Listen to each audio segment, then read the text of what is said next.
Ada pengalaman pahit nggak? Pengalaman pahit pernah. Pertama kali join nih, mendarat kan di Frankfurt. Mau ke Groningen, Belanda.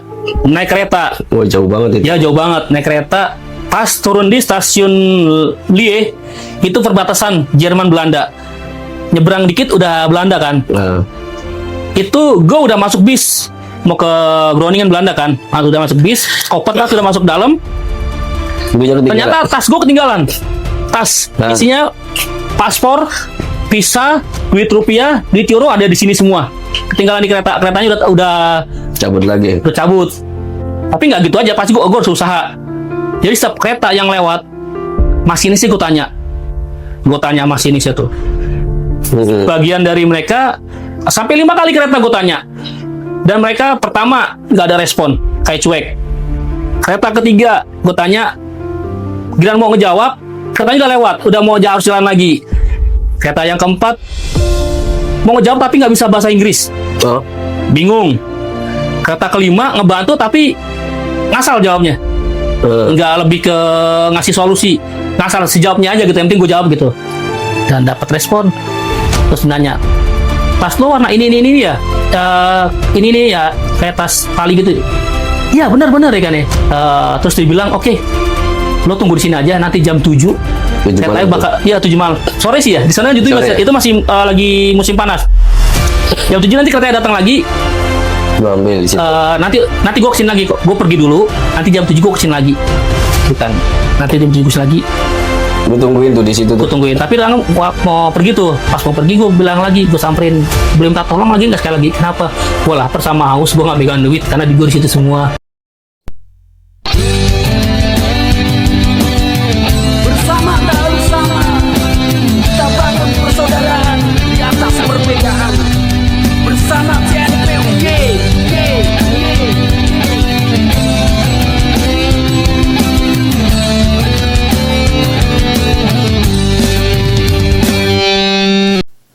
Hai guys, selamat berjumpa kembali dengan Chef Blangkon. Kita masih seperti biasa ngopi bareng Chef Blangkon. Ya, ada sedikit review dari penonton setia Chef Blangkon. Ada yang komen, kapan nih bikin konten masak-masak? Oh ya, thank you Ang Diki, ini udah komen. Atas komennya sebenarnya pingin banget ya aku bikin konten masak-masak, namanya chef pasti sangat suka. Tapi untuk saat ini kayaknya masih dalam proses. Nanti kedepannya pasti kita akan bikin konten yang masak-masak lagi, karena perlu persiapan yang matang. Bukan hanya bikin masakan doang, tapi menu yang bisa menginspirasi pemirsa di rumah. Jadi harus planning matang. Next, tunggu videonya dari Chef Blangkon. Alhamdulillah hari ini kita kedatangan teman dan kolega yang teman lama yang dulu sempat kerja bareng waktu di Eropa. Nggak tanpa sengaja Alhamdulillah dia pas lagi vacation kita bisa ketemu dan bersilaturahmi bareng dengan Pak Dwi Imam Hanafi. Bener, ya. Chef Blangkon. Apa kabar? Alhamdulillah Chef Blangkon sehat. Udah lama nggak ketemu ya? Ya, terakhir kita di tahun 2023. Benar. 2023. Suatu kehormatan bagi Chef Blangkon. Thank you atas kedatangannya. Terima kasih banyak. Makasih juga Chef Blangkon udah ngundang-undang saya ngajak podcast. Mumpung lagi di Jakarta, lagi di rumah. Iya. Aman. Rencananya berapa hari di Jakarta? Sekitar 3 minggu. 3 minggu ya? 3 minggu. 3 minggu. Jadi memang di sana itu ada program 9 minggu kerja, 3 minggu libur ya? Iya benar. Ya, tergantung sikon juga sama kebutuhan perusahaan. Perusahaan gitu. Ya. Jadi nggak semua perusahaan itu menerapkan hal itu. Iya.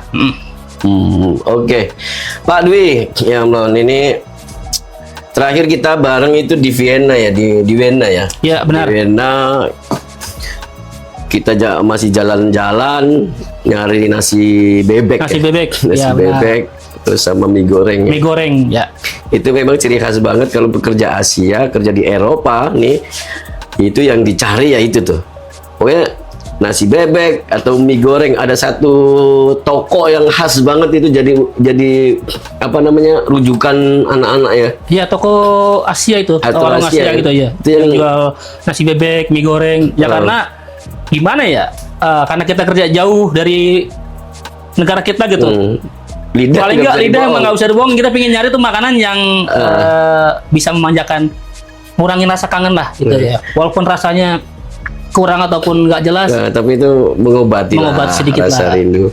Apalagi masih ingat ketika di Belanda itu kan, di Ya, Belanda benar. kita jalan jauh itu berapa kilometer itu kita jalan tuh Sekitar ya. 3 atau 4 gitu. Iya, 3-4 cuman kilometer. buat makan nasi Padang. padang. Walaupun itu rasanya nggak tahu kemana. Gua jamin dah kalau dijual di Indonesia ya itu masih warung-warung inilah ya, yang bukan harganya Harga juga 12 euro, 12 rasanya euro. nggak jelas, rasanya A, B, C, D ya, tapi Nah, tapi nggak ya. apa-apalah, Sekarang- pengalaman ya. pengalaman, dan itu sangat menjadi favorit bagi pekerja-pekerja migran Asia, khususnya Indonesia. Wah.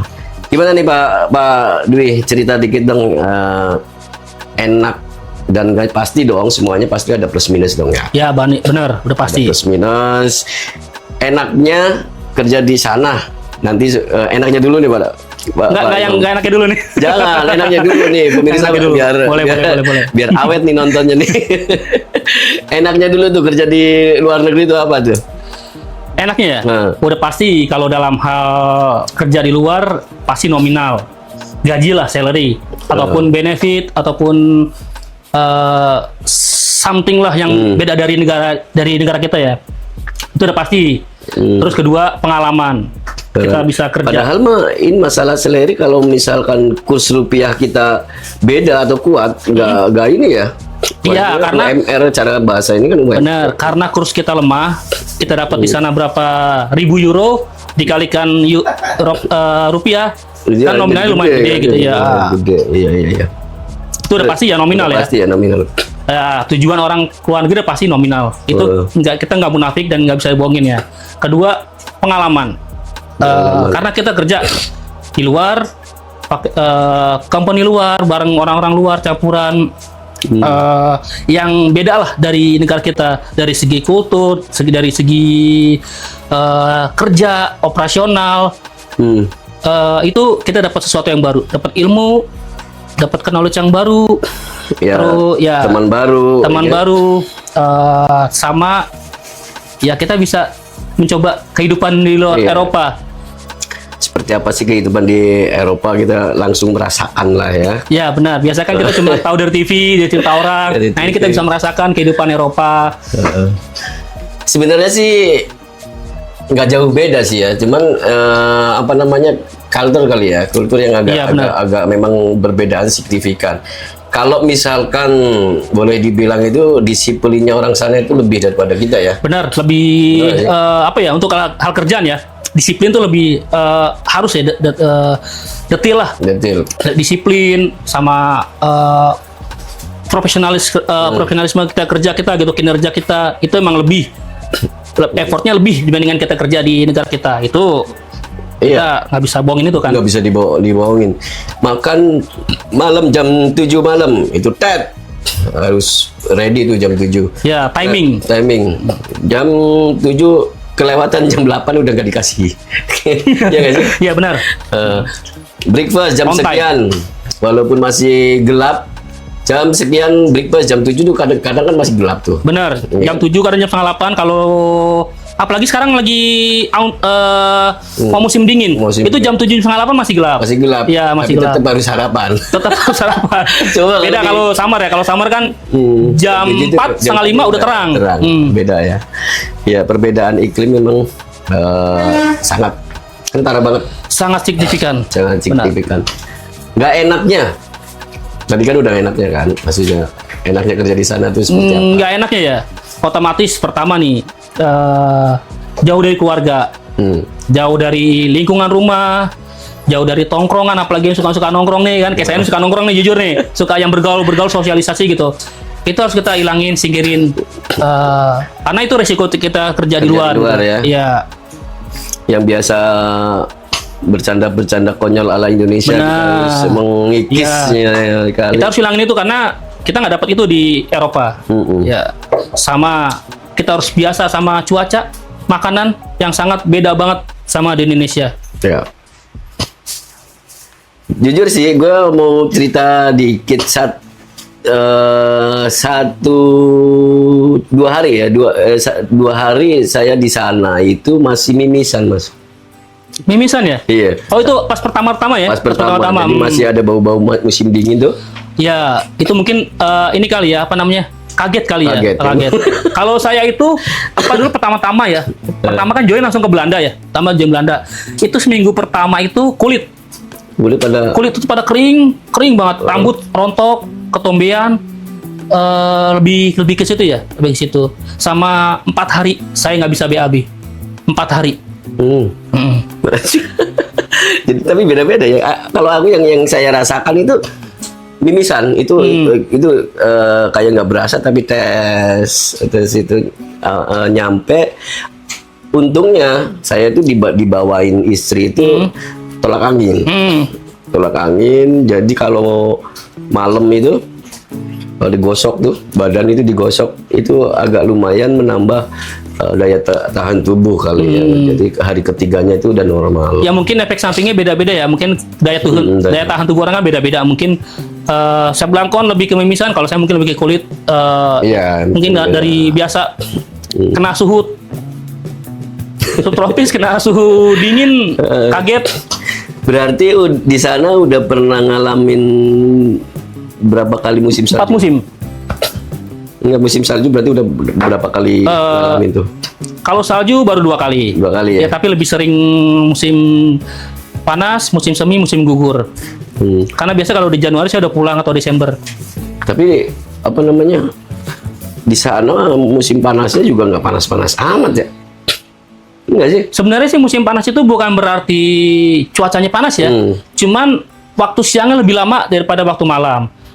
Paling suhunya sekitar paling maksimal 23-25. Iya. Hawa adem, hawa karena angin. Iya. Kalau di kita kan nyampe 36, 34. Ya, kita pakai panas lah, kemarau lah. Kita pakai Iya kan? kaos aja di negara kita ya, musim panas. Udah keringetan. Kalau kita mah di Eropa musim panas masih pakai jaket masih aman. Siap. Aduh, ya itu kultur shock banget itu. Ya, manusiawi sih normal. Tapi ya 1 bulan di sana kita udah bisa nikmatin ya. Ya, udah bisa adaptasi lah. Adaptasi. Satu pengalaman gua itu pas waktu hujan salju pertama itu shock banget. Jadi kayak ada rasa syukur yang dalam gitu. Wah, gue bisa ngalamin, bisa ngelihat snow, gitu kan. Biasanya cuma di TV ya. Biasanya kan di TV bisa. Nih langsung, ya itu plusnya dari kerja di luar gitu. Kita bisa ngedapetin sesuatu hal baru yang kita nggak dapetin di negara kita gitu.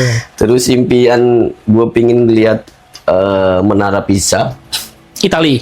Nah, ada. Walaupun dari jauh ya. Bener. Terus Eiffel. Ya, kita bisa lihat lah. Walaupun nggak ada deket. Jadi apa yang ada di berita? Kalau boleh dihitung-hitung nggak Pak ya? Masuk ke plusnya itu ya, berarti boleh dibilang kerja sambil jalan-jalan. Kerja sambil jalan-jalan, yang jelas. Kemudian yang benar-benar liburan itu waktu ke Bern ya? Pernah ke Bern? Bern pernah. Nah. Bern itu masuknya kalau nggak salah Jerman. Swiss dong. Oh iya, sorry. Iya, Swiss. Swiss. Swiss benar. Sorry. Pas waktu rame berita anaknya Ridwan Kamil. Benar, iya, Ridwan Kamil, itu, ya. Nah, kita ke lokasi itu, Pak. Waktu itu kan Pak Dwi lagi ini ya, vacation ya. Ya, saya lagi vacation. Saya nggak ikut bareng. Nggak ikut bareng. Itu jadi kita di sungai di mana anaknya Pak Ridwan Kamil itu kejebur di situ dan ditemukannya tuh di situ muaranya. Saya bukan ingin mengungkit lagi ya, enggak. Cuman pas waktu di situ memang disamain sama berita-berita yang ada. Kemudian nama, oh iya sama ininya. Oh berarti ini yang di sini nih. Betul, memang pas tragedi almarhum anaknya Ridwan Kamil, kebetulan memang gue lagi nggak ada di situ, memang lagi di Jakarta. Jadi kurang mengikuti perkembangan beritanya juga gitu. Iya. Gitu Pak. Jadi cukup jadi pengalaman walaupun singkat ya, saya kerja di sana bareng Di Pak luar ya? Dwi. Nah Pak Badui kan sekarang masih aktif ya, masih aktif kerja di sana gitu. Ya, alhamdulillah. Kira-kira nyampe ada target nggak? Ada target nyampe kapan gitu? Target mah pasti ya. Target dalam artian bukan lebih ke nominal atau pencapaian ya. Target lebih ke berapa lama gitu ya. Paling target saya sih waktu itu planning awal target maksimal 5 tahun. 5 tahun tuh kerja Maksimal ya, target 5 tahun kerja, setelah itu balik ke Indonesia, udah kerja di Indonesia aja gitu ya. Tapi kan target ya, kita cuman nggak tahu ke depannya gimana ya. Iya, Kadang kan manusia bisa berubah, sikon bisa berubah. Cuman ini target 5 tahun gitu. Tapi setelah 5 tahun saya akan lihat lagi, saya review lagi apakah saya bakal tetap Terus? stay, apakah saya tetap harus balik ke Indonesia. Oke, Pak Dwi. Kan gini Pak Dwi. Saya sering lihat postingan-postingan situ kan, baik di status WA ataupun di Instagram. Iya kan, benar, sering. karena kita berteman. kita sebenarnya kita teman dekat ya. Ya, ini senior saya ini. Nah, Pak, itu saya pernah lihat itu Jumatan di sana, ya, sering Jumatan itu. Ya. Coba ceritain sisi keagamaan lah, sisi keagamaan. Ibadah ya, ibadah. Ya, ibadah lah ya. Religiusnya Pak Dwi itu bisa Jumatan di sana. Jujur ya, selama saya kerja di sana itu belum pernah ngerasain Jumatan ya. Tapi belakangan aku lihat postingan-postingan Pak Dwi itu sering Jumatan, sering posting terus. Sisi keagamaan di sana seperti apa? Religiustik khususnya Islam ya? Iya. Saya Islam itu gimana? Berarti kehidupan Islam ya, bagaimana? Iya, di sana. Atau beribadah di ini ya, di luar ya? Bisa diceritain nggak kondisi? Kalau buat sholat, alhamdulillah ya, maksudnya setiap ada kesempatan saya bisa sholat Jumat. Ini nggak setiap minggu saya bisa Jumatan ya. Saya juga lihat sikon, lihat jam kerja, lihat timing juga gitu ya. Memungkinkan apa enggak? Ya, tapi sebisa mungkin kalau saya bisa sholat Jumat, saya pasti sholat Jumat. Karena itu buat saya nih, buat gue pribadi gitu ya, sholat tuh wajib. Iya. Wajib, bukan sekedar menggugurkan kewajiban ya. Buat gue sholat tuh udah kayak kebutuhan. 5 waktu udah pasti harus dilakukan. Harus sebagai muslim gitu ya. Kalau masalah sholat Jumat, gue selalu lihat sikon, yang tadi gue bilang sikon sama lihat timing. Kalau memungkinkan buat sholat Jumat, gue pasti bakal sholat Jumat. Iya. Untuk masalah beribadah ataupun sholat di khususnya Belanda atau Jerman ya, alhamdulillah kan dua negara itu banyak banget masjid. Masjid.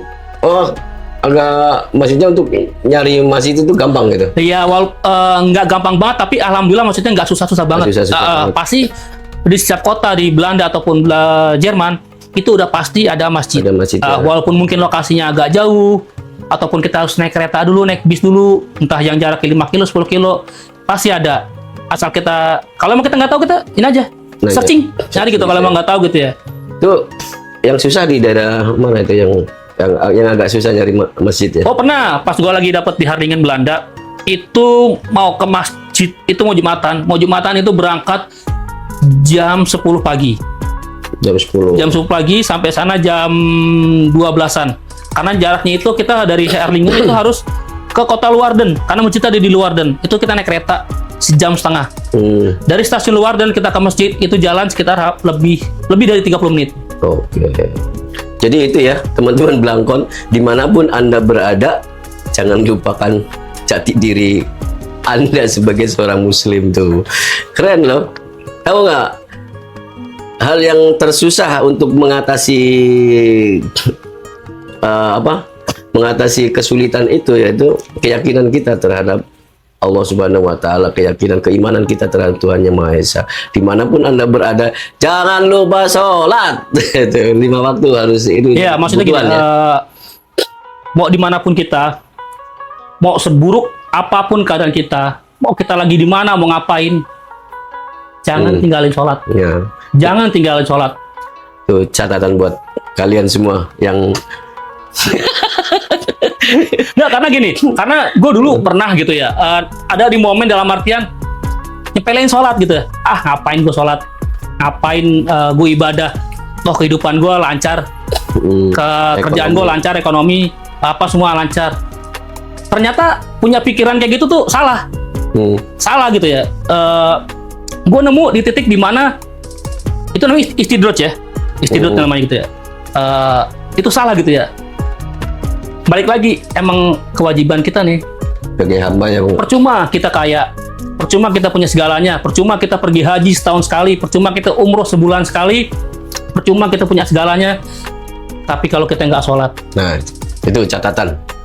Harus di garis merah tuh teman-teman semua. Jangan sampai lupa. terkadang gini Sep ya, banyak orang punya pemikiran gini ya, punya pemikiran, ngapain lo sholat? Percuma lo rajin sholat tapi lo masih maksiat, lo masih masih nakal lah, masih itulah. Itu dogma yang salah. Itu dogma yang salah. Sholat aja. Nanti masalah perilaku, masalah sifat, insya Allah bakal mengikuti. Karena lagi-lagi kita itu nggak bisa menentukan atau mendapatkan apa yang kita inginkan gitu. Benar. Jadi kekuatan kita beribadah bukan karena kita mampu untuk melakukan kebaikan itu, tapi Benar. digerakkan sama Allah Subhanahu wa taala untuk Ya, melakukan kebaikan. karena apa yang kita dapat semua ini dari rezeki, jodoh, nafas, itu semua dari Allah. Kita nggak bisa pungkiri itu. Oke, mantap. Jadi gini Sep, satu hal yang ini buat catatan gue pribadi ya. Setiap gue mau kemana ataupun di Eropa nih ya, ke luar negeri kemana, biasa kan kita kan pasti muter-muter ya gitu ya. Itu satu, sebelum gue mau kemana, satu yang gue harus cari, masjid jauh nggak ya? Nah, Masjid di mana ya gitu. Jadi kalau gue udah tahu udah punya patokannya nih. Wah, misalkan masjid sini oke. Jadi misalkan gue mau sholat sholat Jumat atau sholat apa wajib yang lainnya, gue udah tahu masjid di mana. mantap. Nah, secara kan waktu itu iklim kan berbeda nih Pak. Jelas dong istilahnya kayak puasa, waktunya puasa ya. Kalau puasa kan waktunya kan berbeda sama di Bener, di beda. kita ya, di Indonesia ya. Kalau di Eropa kan puasa mengikuti musim. Iya betul. Ya, kalau kita puasa lagi musim panas. Hmm. Jam 10 guys. Maghrib jam 10. Nah itu dia. Nggak tahu sahurnya kapan. Tahu-tahu Musim panas, sahur kita jam 3, jam setengah 4. ya, Buka itu minimal tuh jam setengah 10. Atau malam. jam 10. Bayangin berapa jam tuh. Jadi kalian yang ada di Indonesia masih nggak puasa. Jangan. Tapi alhamdulillah Sep ya, alhamdulillah gue udah 3 tahun di Eropa itu, alhamdulillah kalau buat puasa Masih. alhamdulillah masih lancar, masih dikasih kelancaran gitu ya. Tapi tergantung niat juga sih, tergantung niat. Tapi alhamdulillah udah 3 tahun ini puasa lancar terus. Jadi kita kerja tuh ya. Kita kerja. Kita ngelayanin breakfast kita masih puasa, kita ngelayanin lunch kita masih puasa, kita ngelayanin dinner kita masih puasa. Selesai dinner baru kita yang buka puasa. Pernah Iya nggak sih? Iya benar. Pernah chef gua chef Lado orang Bulgaria. Dia pernah bilang ke gua, Gimana itu? "Hanafi, lo masih puasa?" "Masih, chef." "Gua kalau jadi lo mungkin gua udah mati kali." Gila, nahan puasa dari jam setengah 4 pagi sampai jam 10 malam. Gila, gua nggak ngebayangin gitu. Tapi itu dia chef emang gokil sih ya. Strict banget, gila pokoknya lah. Tapi dia satu-satunya chef yang ngasih gua sholat Jumat. Sama ya, dalam artinya gini, nggak, yang mati chef-chef yang lain juga baik sih. Cuman dia yang dalam artinya gini, yang manggil gua buat nanya lo besok Jumatan apa enggak, nawarin gitu. Yang lain baik mempersilahkan gue sholat gitu. Dan ini juga yang pernah bikinin gue buat makanan buat buka puasa, walaupun makanan ini nggak jelas makanan apaan. Orang mana itu? Orang Bulgaria. Orang Bulgaria. Orang Dia Bulgaria. sendiri bukan Muslim ya? Bukan dia kalau nggak salah Kristen apa itu kalau nggak salah. Tapi toleransinya tuh. Tapi kalau buat kerjaan gua gila, kacau, pressure, strict banget tuh pokoknya dah. Gitu. Berarti berbanding terbalik sama gua. Gua kalau jadi gua tuh satu-satunya yang gak doyan minum kan. Gua kan di situ yang Sama kan gue juga nggak minum. ya dulu waktu situ kan Pak Hanafi kan nggak ikut sama. Oh iya. Oke. Jadi ketemu- Oh ini bahas yang masalah itu ya. Iya. Ketemu sama chef yang gua, jadi di situ itu satu-satunya yang nggak minum kan gua kan. Itu dijauhin gua man. Dijauhin gua. Masa sih? Iya. Karena gua nggak minum. Jadi kayak dicengin gitu lah. Kayak dibully gitu ya. Tapi memang dasar bukannya gue nggak doyan minum, emang nggak suka gitu aja. Bukan karena gue sok iman gitu ya. Iya. Nggak mau mengatakan karena gue iman, gue nggak. Karena memang nggak suka. Nggak sukanya tuh ya baunya gue nggak suka. Terus pas lagi sakit kepalanya itu nggak suka gitu. Jadi gue nggak sama sekali nggak mau nyentuh gitu. Itu sih. Tapi dijauhin gue. Kok bisa ya? Nah itu dia. Kalau Ya, gue sih namanya alhamdulillah orang- dapat tim ya sebelum kita pernah bareng gitu. Maksudnya nggak masalah sih ya. Mereka tahu gue nggak minum gitu. Ya respect aja, toleran aja gitu. Syukur. Untuk sekarang sih, kalau kita lihat di media sosial maupun di ini ya di berita-berita ya. Jadi angka apa namanya orang Muslim itu semakin bertambah. Di Eropa ya, Iya, benar. Di Eropa Alaf itu banyak banget. Populasi Muslim sekarang udah meningkat. Baik yang dari orang Eropa sendiri yang mualaf, terus ditambah juga imigran dari Afrika, dari Middle East, dari Asia atau negara-negara lain. Karena benar sih itu Iya tuh. yang di berita-berita di TV itu benar, emang populasi Muslim meningkat di Eropa. Dan kita itu juga udah nggak asing lihat orang-orang cewek-cewek itu pakai jilbab jalan-jalan di perkotaan ya. Iya benar. Ini udah banyak ya, udah banyak banget sih mereka yang pakai atribut Muslim lah. Jadi ya jangan khawatir di sana kita itu terkucilkan atau dibully sih sebenarnya. Itu sebagai Ya itu jangan ngerasa jadi minoritas, biasa aja. aja. Jadi diri sendiri aja. Ya. Tapi kita juga harus respect sama kultur mereka, Iya. sama apa yang udah ada di sana gitu. Terus yang kalau istilah Jawa itu di mana langit dijinjing, Di situ bumi dipijak. gitu dipijak. ya. Jadi seperti itu teman-teman Blangkon semua.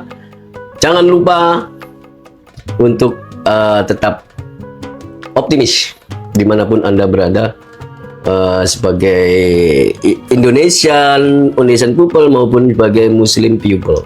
Jangan, tetap optimis lah intinya ya. Ya, tetap jadi diri sendiri lah. Jadi diri sendiri. Jadi diri sendiri. Gitu teman-teman. Jadi Pak Hanafi, kalau istilahnya tentu kan di dalam sebuah apa namanya lingkup kerjaan kan pasti ada yang pro dan kontra kan. Ada yang suka, ada yang enggak. Maksudnya ada yang orang yang nggak suka sama kita, juga ada yang respect sama kita. Juga pasti terjadi kan? Itu sih normal ya, manusiawi gitu ya. Apa namanya? Di dunia kerja ya. Dari awal saya kerja aja lah gitu ya. Maksudnya dari pertama kali kerja gitu ya. Sampai sekarang pun masih ada yang kayak gitu. Itu normal sih, mana sih mau di kerjaan manapun, Pasti ada. mau di bidang apapun, mau pekerjaan apapun, pasti ada. Dan kita nggak bisa pungkiri itu. Paling sebel sama orang-orang negara mana itu? Sebenarnya saya nggak lebih ke spesifik ke orang negara mana ya, lebih ke pribadinya aja gitu. Sebenarnya kan itu lebih kayak nggak ngaruh gitu ya, mau dari mana gitu. Kalau emang orangnya dasarnya baik aja, mau dasarnya yang benar aja gitu. Itu Nggak- tergantung dari. nggak tergantung di mana. Iya. Dari Sekarang mana gini, nggak asalnya perlu ya. dari negara mana. Sekarang dari teman kita sendiri aja sama orang Indonesia. Ada yang kayak gitu, Ada. iya. Jadi sebenarnya nggak terlalu lebih ke negara-negara mana, lebih ke pribadinya aja. Intinya sih jangan julid. Kita nggak kalau nggak mau dijulit. Ya intinya gini siapa ya? Silakan. Jangan zolim dah sama orang gitu ya. Iya. Apalagi kita sesama contohnya kita perantau kerja di luar negeri. Harusnya kita sesama orang Indonesia terus harus solid. Jadi sebagai saudara gitu ya. Karena kalau ada apa-apa kita sendiri yang pasti yang kita udah kayak keluarga gitu. Iya. Oke. Kita udah berbincang-bincang cukup dalam. Thank you banget udah nyempetin waktunya. Untuk selanjutnya Pak Hanafi kasih apa namanya motivasi buat teman-teman kita di rumah yang ingin mengikuti jejak kerja di luar negeri gitu. Sebenarnya sih bukan motivasi ya, lebih ke sharing aja kali ya. Iya, sharing, Kalau saya sharing. kan bukan motivator nih, gue bukan motivator, jadi nggak pantas ngasih motivasi Ya, gitu. Karena gue juga belum apa-apa gitu. Lebih ke sharing gitu, karena mungkin gue pernah gitu, jadi sharing gitu. Kayak misalkan kita mau step-stepnya nih mau kerja di luar. Pertama, kita harus tahu apa yang mau kita tuju. Yang mau dikerjain apa? Ya, apa misalnya contoh nih, pekerjaan apa nih? Hmm. Bidang kita apa? Kita harus menguasai bidang itu dulu pertama. Mm-mm. Jadi itu kedua bahasa, minimal bahasa Inggris. bagus-bagus bahasa negara tersebut yang kita tuju lebih bagus lagi. Ketiga, persiapan mental sama fisik, karena kerja di luar sama kerja di Indonesia itu beda banget. Yang signifikan perbedaannya itu Dari fisik pressure, pressure ya. ya disiplin, apa sih namanya, tensi di kerjaan, Ya, lebih ya keras ya. lebih keras. Jadi harus siapin mental biar nggak kaget gitu ya. Tapi kalau kaget sih wajar sih ya. Sama homesick, yang homesick bisa dipikir-pikir lagi gitu. Wah, gue kerja di luar negeri gimana, jauh dari keluarga aja dari ini Nah, itu gitu. Terus sama dokumen-dokumen, paspor lah, apa yang dibutuhin. Ya, kira-kira itu ya yang perlu disiapin ya, mental, Ya. terutama mental ya. Mental sama bidang yang kita kuasai, kita percuma. Kita mau kerja luar negeri, kerja di luar negeri, kita mau ngelamar posisi tersebut, tapi kita nggak ahli di bidang itu. Jadi ada ini sih pengalaman juga sih dulu. Jadi ada salah satu teman dari negara India kalau nggak salah. Iya, India baru kerja 1 minggu atau 2 minggu itu dipulangin, Pak. Kayak karena itu accept-nya itu pingin suruh ngerjain ini, nggak bisa, suruh ngerjain ini nggak bisa. Mungkin karena keterbatasan bahasa juga. Bahasa. Terus emang pekerjaannya itu Sama nggak menguasai. knowledge-nya nggak terlalu dari ini ya. pekerjaannya. Jadi 2 minggu kalau nggak salah, Berarti di luar ekspektasi ya. ya gitu. Dipulangin. Berapa? 2 minggu dipulangin. Iya. Bagus Itu- lah. Ada yang 3 hari, seminggu dipulangin. Itu bukannya dari biaya kantor ya, dipulangin bukan dari biaya kantor, dari biaya gaji dia selama 2 minggu itu buat beliin tiket. Buat tiket dia. ya? Oh. Iya, jadi memang pulang nggak bawa apa-apaan. Intinya begitu. Kalau untuk masalah itu gue kurang paham ya. Kalau masalah untuk yang dipulangin harus pakai uang pribadi atau dari perusahaan, gue kurang tahu. Cuman yang gue tahu tuh ada beberapa, bersyukur ada yang 2 minggu, ada yang 3 hari, seminggu dipulangin karena nggak sesuai ekspektasi gitu. Karena emang yang tadi gue bilang, kita harus Siap mental, siap knowledge. knowledge, skill. Itu udah elemen yang penting gitu. Gitu. Oke. Apa lagi nih, kita mau ngebahas apa lagi? Ada pengalaman pahit nggak? Yang Dalam maksudnya pengalaman pahit di lingkungan itu, di lingkungan, bukan di lingkungan kerjaan, di luar ya, di luar kerjaan. Apa pas lagi jalan ketemu apa gitu? Atau bisa ada pengalaman nggak? Pengalaman pahit itu? Pengalaman pahit di mana? Di Indonesia apa di luar nih? Di luar dong. Pengalaman pahit pernah. Pertama kali join nih, mendarat kan di Frankfurt, Ah, mau ke Groningen Belanda, naik kereta, wah jauh banget itu. ya jauh banget, naik kereta, pas turun di stasiun Lier, itu perbatasan Jerman Belanda, nyebrang dikit udah Belanda kan, Nah, itu gue udah masuk bis, mau ke Groningen Belanda kan, udah masuk bis, koper tas udah masuk dalam, tentunya ketinggalan. ternyata tas gue ketinggalan. Tas Nah. isinya paspor, visa, duit rupiah, duit euro ada di sini semua. Ketinggalan di kereta. Keretanya udah Cabut lagi. cabut. Itu gua dari bis turun lagi, supirnya nanya, "Hi guys, what happened with you?" Gua jawab, "Tas gua ketinggalan di kereta gitu." Oke, good luck. Gua Apa yang dilakuin? pucet. Oh, Gua balik lagi ke kereta, kereta udah jalan. kereta udah jalan dong. Di situ gue udah kayak hopeless ya kan. Wah, ini gimana nih kan nih. Di negara orang, paspor Iya, bisa gue itu. hilang gitu. Tapi akhirnya mungkin gue dikasih jalan juga sama Allah ya. Maksudnya dipermudahkan juga. Tapi nggak gitu aja, pasti gue harus usaha. Jadi setiap kereta yang lewat, masinisnya gue tanya. Gue tanya masinisnya tuh. Bagian dari mereka, sampai 5 kali kereta gue tanya. Dan mereka pertama nggak ada respon, kayak cuek. Ini buat teman-teman ya yang di luar. Di Jerman itu orang-orangnya agak cuek, Agak cuek. nggak kayak di Belanda. Di Belanda agak aware, agak peduli, agak lebih Ya welcome lah. welcome. Kereta kedua, gue tanya, Cuek juga. cuek. Kereta ketiga, gue tanya, giliran mau ngejawab, keretanya udah lewat, udah mau harus jalan lagi. Kereta yang keempat, mau ngejawab tapi nggak bisa bahasa Inggris, Oh, bingung. Kereta kelima ngebantu tapi ngasal jawabnya. Nggak lebih ke ngasih solusi. Ngasal sejawabnya aja gitu, yang penting gue jawab gitu. Akhirnya di situ gue itu jam berapa ya? Itu Udah jam nggak ini ke bagian informasi atau gimana? tutup, udah close. Oh, itu udah karena hari close. weekend. Hmm. Hari weekend. Gue coba telepon company, terus gue coba hubungi teman-teman gue yang kerja di KBRI. Mereka coba bantu, tapi tetap gue juga harus usaha sendiri. Kebetulan gue nggak tahu, gue kayak Allah tuh ngasih sesuatu. Ini bener, kayak Allah ngasih sesuatu. Di saat gue udah hopeless, itu stasiun udah tutup, locating udah tutup. Gue telepon pihak DB kan ini ya KAI-nya Jerman ya, Jerman. nggak ada respon. Tiba-tiba datanglah seseorang, dia petugas DB, masih pakai seragam. Jam berapa itu? Jam 5. Berarti dari jam 11 siang ke jam 5 itu gue Wes. masih ikhtiar buat nyari tas. ya. Nggak tau kayak tiba-tiba dikirim tuh, tahu datang aja. Itu udah close, udah sepi. Bener udah sepi banget, udah nggak ada penumpang. Datang gue samperin dong. Gue samperin dengan udah putus asanya gitu. Gue samperin, "Hello sir, excuse me, can you help me?" Terus dia nanya, "Oke, what can I do for you?" Jadi gue ceritain lah gini bla bla bla bla bla bla. Tas gue ketinggalan di kereta ini. Kan tiketnya gue masih ada nih. Iya, Di kereta tiket ini. kebetulan nggak di dalam tas itu ya? Ya, kebetulan emang gue pegang di tas ini, di kereta ini dengan kereta nomor sekian, tadi tujuan sekian, jam sekian. Oke, tenang, gue coba bantu. Dia kan tenang. Oke, gue coba. Akhirnya dia nelpon ke pihak DB-nya tuh, informasinya. Telepon, bla bla bla bla bla bla bla, dan dapat respon. Terus nanya, "Tas lo warna ini ya? Ini nih ya, kayak tas tali gitu." "Iya, benar-benar ya kan ya." "Oke, aman gitu kan ya. Ada."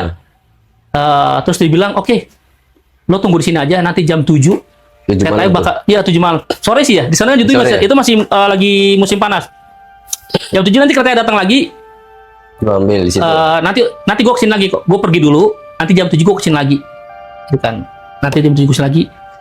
Gue tungguin tuh di situ Gue tuh. tungguin. Tapi orang mau pergi tuh. Pas mau pergi gue bilang lagi, gue samperin, "Belum minta tolong lagi nggak sekali lagi?" "Kenapa?" "Gue lapar sama haus, gue nggak pegang duit karena di gue di situ semua." Sama dia tolongin lagi, serius ditolongin Dibeliin tuh. Dibeliin makanan sama minuman gitu kan ya. Alhamdulillah buat ya, kayak emang Allah emang selalu ngasih jalan buat umatnya yang selalu berikhtiar sama usaha. Ya udah akhirnya jam 7 gue tunggu, jam 7 kurang 10 si yang orang tadi datang lagi. Benar. 2 menit kemudian kereta datang sambil bawa tas.